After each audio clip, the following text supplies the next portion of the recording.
Right.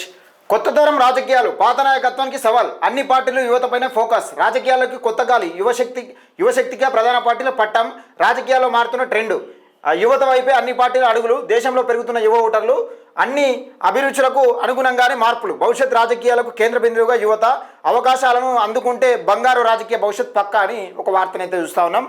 Telangana రాష్ట్రంలో కాదు దేశంలోనే యువశక్తికి రాజకీయ పట్టణం కట్టాలనే ఆలోచనలో పార్టీలు కనబడతా ఉన్నట్టుగా ఇక్కడ చూస్తా ఉన్నాం. అయితే ఇక్కడ విషయం ఏంటంటే అన్ని పార్టీలు యువత పైన ఫోకస్ చేస్తున్నాయి. కానీ మరి యువతను ఎంతవరకు తీసుకొస్తారు, ఎంతవరకు రాజకీయంగా ఎదగనీయగలుగుతారు, ఎంతవరకు వాళ్ళని ఎమ్మెల్యేలను చేయగలుగుతారు, ఎంపీలను చేయగలుగుతారు అనేది చూడాల్సిన అంశం. అయితే యువ ఓటర్లు పెరుగుతూ ఉన్నారు. యువ ఓటర్లు పెరుగుతూ ఉంటే ఈ పాత తరం ట్రెండ్ మారింది కదా, ఈ ఒక తరం బీకింది, తరం పోయింది. ఆ తరం పోయిన తర్వాత ఈ పాతలను మళ్ళీ ఎప్పుడు చూసిన మొక్కలను చూస్తూ ఉంటే బోరు కొడుతుంది, ఓటర్లో కూడా బోరు కొడుతుంది. కాబట్టి ఆ తరం అయిపోవాలి కాబట్టి కొత్త తరం రావాలి. కొత్త తరం యువశక్తి ఎవరైతే రాజకీయాల్లో పుంజుకుంటారో, రాజకీయాల్లో ఆసక్తిగా ఉంటారో వాళ్ళు రాజకీయ పరంగా ఎదిగి ప్రజలకు సేవ చేసే అవకాశం కల్పించుకోవాలి, దాన్ని వినియోగించుకోవాలని చెప్తా ఉన్నారు. ఒకసారి చదివే ప్రయత్నం చేద్దాం. దేశ రాజకీయాల్లో కొత్త మార్పులు చోటు చేసుకుంటున్నాయి. యువ ఓటర్ల సంఖ్య పెరుగుతుండడం, వారి ఆలోచన విధానాలు మారుతుండడంతో అన్ని రాజకీయ పార్టీలు యువతపై ప్రత్యేక దృష్టి సారిస్తున్నాయి. ఇప్పటి వరకు అనుభవం, సుదీర్ఘ రాజకీయ ప్రస్థానం ఉన్న సీనియర్ నాయకుల చుట్టూ తిరిగిన రాజకీయాలు ఇప్పుడు కొత్త తరానికి అవకాశాలు కల్పించే దిశగా మారుతున్నాయి. రాబోయే ఎన్నికల్లో యువతే కీలక నిర్ణయాత్మక శక్తిగా మారుతుందనే అంచనాలతో పార్టీలు తమ వ్యూహాలను మార్చుకుంటున్నాయి. యువ నాయకత్వానికి ప్రాధాన్యత ఇవ్వడం, కొత్త తరాన్ని పార్టీలోకి ఆకర్షించడం, యువత సమస్యలను ప్రధానంగా ఎజెండాగా తీసుకోవడం వంటి అంశాలపై రాజకీయ పార్టీలు దృష్టి పెడుతున్నాయి. ఈ దీంతో దేశ రాజకీయాల్లో కొత్త తరం నాయకత్వానికి మార్గం సుగమం అవుతుంది. గతంలో రాజకీయాల్లో ఎదగాలంటే సుదీర్ఘ అనుభవం, బలమైన రాజకీయ నేపథ్యం, పార్టీతో దీర్ఘకాలికంగా పార్టీలో పనిచేసి ఉండాలన్నట్టు. ఒకసారి చూద్దాం.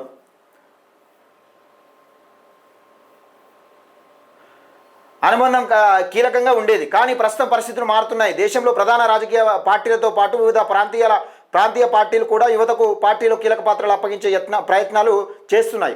యువజన విభాగాలు బలోపేతం చేయడం, యువ నాయకులకు ఎన్నికల్లో అవకాశాలు కల్పించడం, సోషల్ మీడియా వేదికగా యువ ఓటర్లతో అనుసంధానం పెంచుకోవడం వంటి వ్యూహాలు అమలు చేస్తున్నాయి. యువతలో పెరుగుతున్న రాజకీయ అవగాహన, మారుతున్న అభిరుచులను దృష్టిలో పెట్టుకొని పార్టీలు తమ ప్రచార విధానాలు కూడా మార్చుకుంటున్నాయి. ఉద్యోగాలు, విద్య, ఉపాధి, సాంకేతిక అభివృద్ధి వంటి అంశాలపైన యువత స్పందనను పరిగణలోకి తీసుకుంటూ రాజకీయ పార్టీలు కొత్త ఎజెండాను రూపొందిస్తున్నాయి. భవిష్యత్ రాజకీయాలను యువత కేంద్ర బిందువుగా మారే అవకాశాలు కనిపిస్తున్నాయి. యువ ఓటర్లకు మద్దతు లేకుండా ఏ పార్టీ కూడా విజయాన్ని సాధించడం కష్టమే అభిప్రాయం పడుతుంది. అయితే యువతకు అవకాశాలు కల్పించడం మాత్రమే కాకుండా వారిలో నాయకత్వ లక్షణాలు, ప్రజా సమస్యలపై అవగాహన పెంచడం కూడా అవసరం. అనుభవం ఉన్న సీనియర్ నాయకత్వంతో పాటు యువత ఉత్సాహాన్ని కలిపి ముందుకు వెళ్లేందుకు పార్టీలు ప్రయత్నిస్తున్నాయి. కొత్త ఆలోచనలు, కొత్త విధానాలు, ప్రజలతో నేరుగా అనుసంధానం అయ్యే నాయకత్వం కోసం జరుగుతున్న అన్వేషణలో యువతకు అవకాశాలు పెరుగుతున్నాయి. ఈ పరిణామాలు కొనసాగితే రాబోయే రోజులలో దేశ రాజకీయాల్లో యువ నాయకత్వం మరింత బలమైన పాత్ర పోషించడం ఖాయమని కనిపిస్తోందని ఒక వార్తనైతే వస్తున్నాం. ఇక్కడ తెలంగాణ రాష్ట్రంలో దేశంలో ఇప్పుడు జెన్జీ ఉద్యమం ఎందుకు వచ్చింది? మొత్తం యువకులే కదా, విద్యార్థి యువకులు వచ్చారు కాబట్టి జెన్జీ ఉద్యమం వచ్చింది.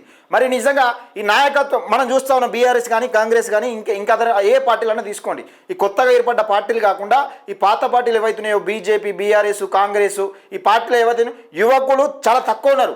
ఎన్నో సంవత్సరాల నుండి ఏళ్ళకెళ్ళి కాంగ్రెస్ పార్టీలను అయితే మొత్తం స్క్రాప్ అంతా అలానే ఉన్నట్టు మొత్తం ఓల్డ్ స్క్రాప్ మొత్తం కాంగ్రెస్లో ఉంటుంది. ఓల్డ్ స్క్రాప్ మొత్తం కాంగ్రెస్లో ఉన్నట్టుగా కనబడుతుంది. యువకులు చాలా తక్కువ మంది, 40-45 సంవత్సరాలలో చాలా తక్కువ మంది ఎమ్మెల్యేలు అయ్యారు. ఇక నల్గొండ డిస్ట్రిక్ట్ తీసుకుంటే మొత్తం ఓల్డే. ఆ ఓల్డ్ తప్పితే మళ్ళీ కొత్త వాళ్ళని రానిచ్చే పరిస్థితి ఉండేది. మళ్ళీ అందులో బీసీ, ఎస్సీ, ఎస్టీ మైనార్టీలు చాలా తక్కువ. అందుకని బీసీ, ఎస్సీ, ఎస్టీ మైనార్టీలకు నిజంగా ఒక మంచి అవకాశం. యువతరం రాజకీయంగా అంటే మీ ఆలోచనలు కొత్త తరం ఉండాలి, మీ ఆలోచనలు వేరే విధంగా ఉండాలి, మీ రాజకీయ భవిష్యత్తు ఏంది, మీ కథ ఒక ప్రజలకు ఏదైనా సందేశాన్ని ఇచ్చే విధంగా ఉండాలి మీ ప్రయత్నాలు. ఆ విధంగా ప్రయత్నాలు ఉన్నప్పుడు మాత్రమే మనకు రాజకీయంగా ఎదుగుదల ఉంటుంది. మనం ఏదైనా చేయగలుగుతాం. ప్రజలకు ఇంకేదైనా అల్టిమేటం అంటే ఈ పార్టీలకు ప్రతిపక్ష హోదాలో ఉండి ఈ పార్టీలకు ఏదైనా అల్టిమేటం జారీ చేయగలుగుతాం. అది మిత్రులారా, మొత్తానికైతే యువత కొత్త తరం రాజకీయాలు పాత నాయకత్వానికి సవాల్ ఇస్తున్నాయని చెప్తున్నాం. పాత నాయకత్వానికి సవాల్ ఇసిరంటే మరి ఇప్పుడు కొత్తలకు పాతలకు చాలా తేడా ఉంటుంది. వాళ్ళ మాటకు మన మాటకు తేడా ఉంటుంది. మరి అది జరుగుతూ ఉంది. యువ నాయకత్వం రాజకీయంలోకి రావాలి, అప్పుడు మాత్రమే మార్పు సాధ్యమవుతుందని చెప్తా ఉన్నాయి. రాష్ట్ర రాజకీయాలుగా దేశ రాజకీయాలు కూడా చెప్తా ఉన్నాయి.